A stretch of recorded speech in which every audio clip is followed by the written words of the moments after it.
ఈ జీవోల అంశం 746 కానీ 747 కానీ ఈ రెండు విషయాలపైన వీటిని రద్దు చేస్తామని చెప్పినటువంటి చంద్రబాబు నాయుడు గారి వీడియో ఈరోజు సర్క్యులేట్ అవుతూ ఉంటే అసెంబ్లీలో మాట్లాడుతున్న సమయంలో నేను ఇలా అన్నానని కానీ అనలేదని కానీ చెప్పకుండా చాలా జాగ్రత్తగా తప్పుకున్నట్టుగా ఏమైనా అనిపించిందా?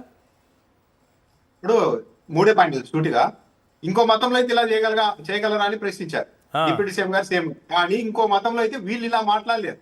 ఒక ఆధారాలు లేకుండా ఈ ప్రసాదంలో ఇలా కలిసిందని ఇంకో మతంలో మాట్లాడితే దీనికి ఎలాంటి పనిష్మెంట్ ఉంటుంది అని కూడా ఆలోచించారు.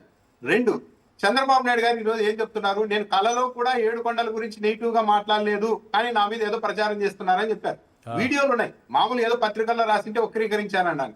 2009లో నేను ఆ 2 జీవోల్ని రద్దు చేసి మళ్ళా రివర్స్ కి తీసుకెళ్తానని చంద్రబాబు నాయుడు గారు చెప్పిన విషయం కూడా గుర్తుంది.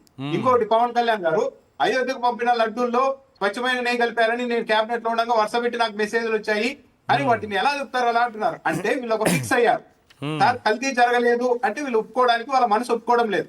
జంతువులకు కలిపిందని చెబితేనే వాళ్ళు శ్రేయోభిలాషులు.